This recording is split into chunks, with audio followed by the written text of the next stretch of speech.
I find this is so critically important for you to understand what America will look like, I believe, soon financially. I want you to know I pray that I'm wrong. I really do.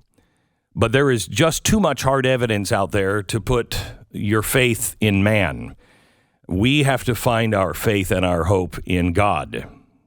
What no one is really talking about is the new alliance with Russia and many countries around the world. This is going to do two things. It is going to collapse our U.S. dollar, which will be replaced by a digital programmable currency. If we enter a Cold War, God forbid a hot war, what is known as the American lifestyle will come to a screeching halt. And I'll explain that here in a minute. There are things that, due to time, I'm just going to have to assume you either know because you've read my book or you're some sort of a financial geek. If you do not know them, learn them. Get a copy of my book, The Great Reset. I don't care if you get it at the library. Go back and listen to my podcasts. You can find those for free and watch my last few Wednesday night specials on blazetv.com.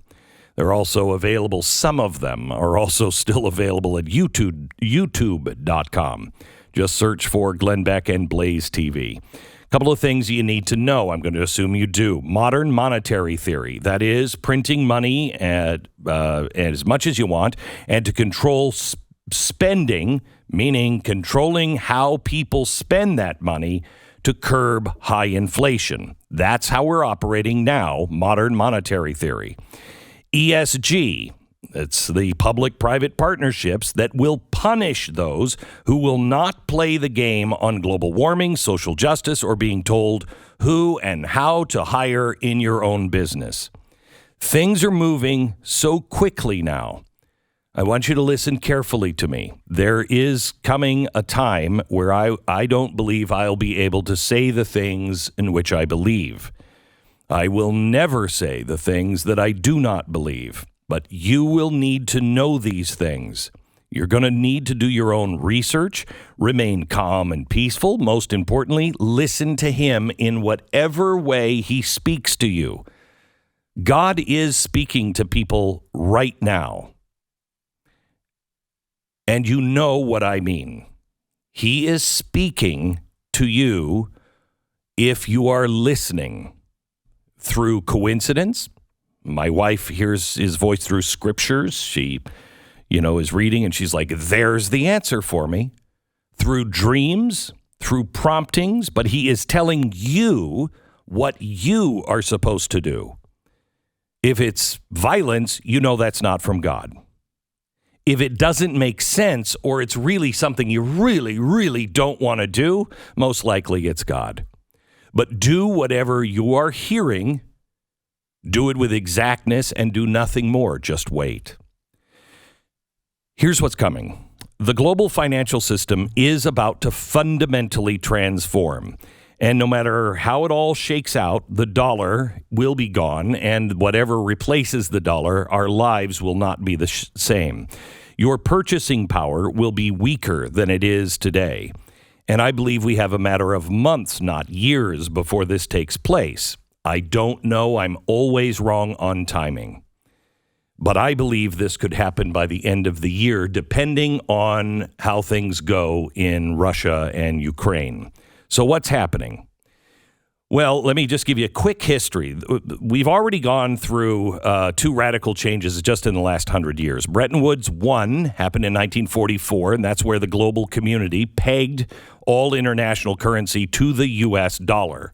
It became the gold standard because we had all the gold. Everybody, gave us gold for World War I. We had it. We kept their gold for safekeeping, and the dollar was pegged to the price of gold. That was Bretton Woods 1.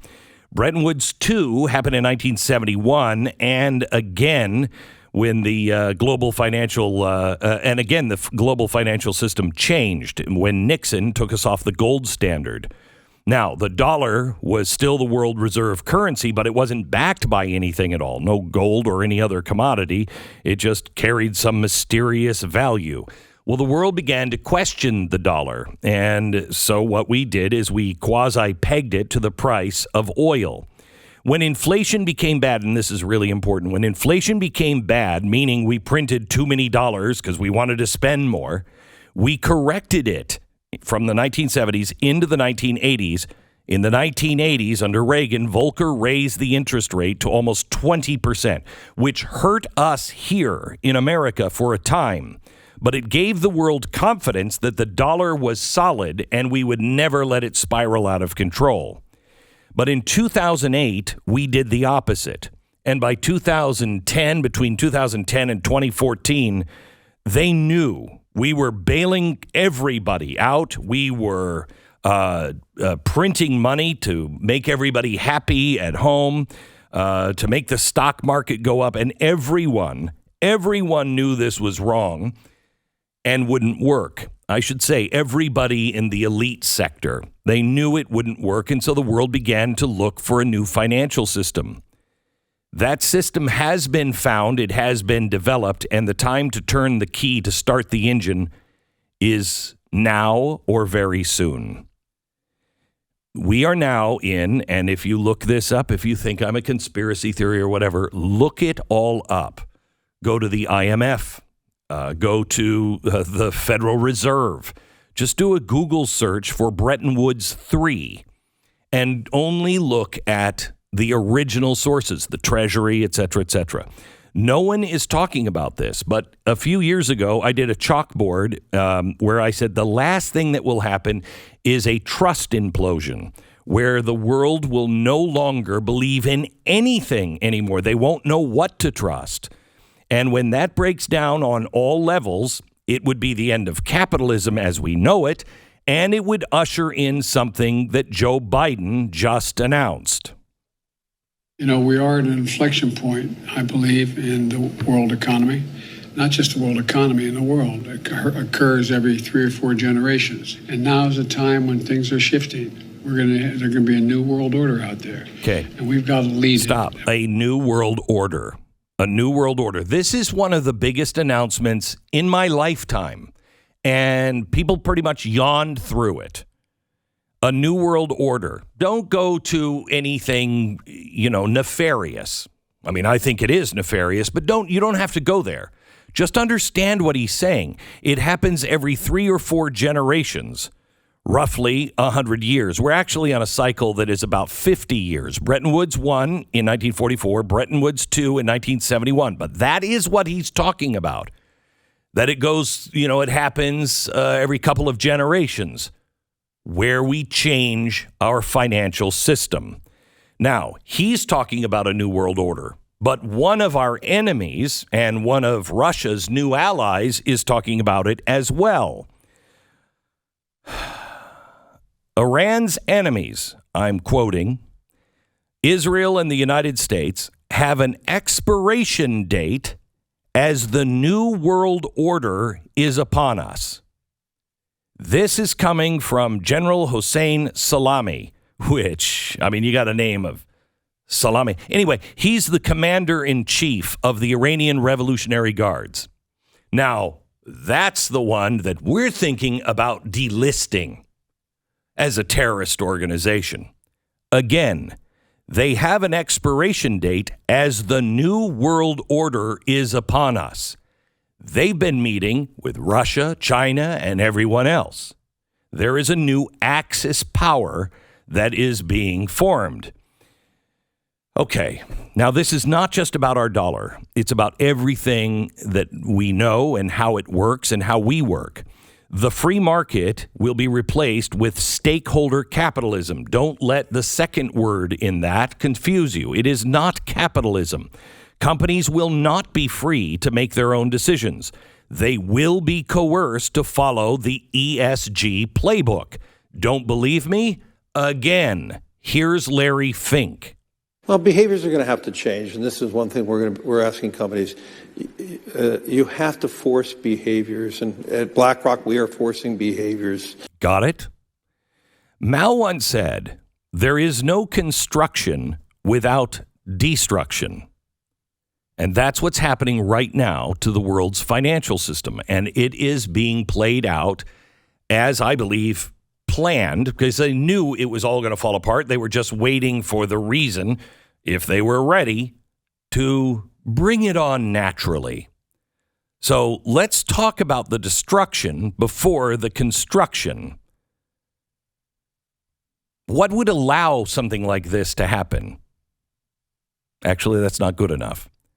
What would make the people cry out for something to be done? So you remember a few years ago, I was saying, hey, you should get your gold out of the Fed. Remember that? Hey, countries, why are they delaying? Why won't they give countries their gold back? Because rehypothecation. I'm not going to get into it, but look the word up. They didn't want to do it. And now what have they done? Now the central banks have said Russia's dollar and any gold that they might be storing with our central bank, not good. You're not going to get it. And your dollar is not yours. It's not worth anything. It's in our bank. Well, that's a real problem. They have the central bank, all of the G7 countries, shut off the Russian central bank's access to nearly all of its foreign currency reserves, $630 billion. That means all that money is just gone. So if the financial system in the West can just decide that your money can suddenly go poof, what the heck is money? Because it's not gold. Is this all a con? Do I have to play by the rules of the United States? And if I don't want to play that game, I'm Mexico. I'm whomever. I'm tired of having Uncle Sam tell me what to do. I don't think I want to hold their currency anymore. Why would the global financial elite reveal this? Well, it's almost like they want this to come crashing down. They want destruction in order to commence with reconstruction. U.S. petrodollars have been the world's currency now, our reserve currency all over the world. They are the basis for global energy sales for decades. But now, because of Ukraine and because of our blockade, that's all changing. The Saudis are right now considering accepting the Chinese dollar instead of U.S. dollars for all Chinese oil sales. Saudi Arabia has been a longtime U.S. ally with the exception of 2 times, the Obama administration and Biden's. Okay, so the relationship between us and the Gulf kingdoms has gotten so bad the Saudis won't even accept our president's phone call. They won't even talk to him. Now, consider a year ago, President Trump was leading a massive peace deal in the Middle East. Relations with Israel and the Arabs never higher. And all the while, the left was saying it could never be done. Look how far we have fallen. And why are we doing this? Oil producers and those that refuse to turn their backs on fossil fuels are the new enemy. They have to be marginalized, and the Chinese are stepping in because nature hates a vacuum. Sanctions on Russia are forcing new alliances and an alternate financial system. Yesterday, the Russians told Europe, you got to buy our oil in rubles. That's never happened before. Who do you think's going to win that one? Russia also is working with India. India and Russia are now making moves to operate outside of the Western SWIFT financial network. India has always played geopolitical games on both sides of the fence, but they now have roughly the same population as China, 1.4 billion people. They can't do anything radical like the Great Reset green agenda. They can't provide energy for over 1 billion people with solar panels and wind farms. They're not going to do it. And that's what this really comes down to, money and energy. Before the experts point out that China and India are adversaries, I just want to show you a couple of headlines. This one is from the Tribune India. Time for India, China to mend their ties. Another one from an Indian newspaper. China has a huge strategic opening with India. Now, Russia's foreign minister, and I want you to hear this carefully. Russian's foreign minister straight up announced this part of the axis a couple of days ago. Listen to what he said. There are players who would never accept the global village under the American sheriff. And China, India, Brazil, Argentina, Mexico. I am sure these countries do not want to be just in a position when Uncle Sam orders them something and they say, yes, sir. Russia, China, Saudi Arabia, India. But did you hear the other countries he was talking about? Brazil, Argentina, and Mexico, right in our backyard. Will they join the new access? Well, what do they have in common? Oh, Argentina has 2.3 billion barrels of proven oil reserves. Mexico has 10 billion barrels. And Brazil has 16 billion barrels of oil reserves. Oil is a major part of their economies. And taken together, this is significant. Now, look at the rest of the coming axis. You have Russia, 80 billion barrels. China, 25 billion barrels. Saudi Arabia, 266. India has 30 billion. Iran has 157 billion. And if you're curious about Saudi Arabia and Iran getting along, they have really no choice. It's either cooperate or get stomped. What was it that Larry Fink just said? The world is being divided now on energy producers and the Great Reset. This is going to lead to the decoupling of the dollar.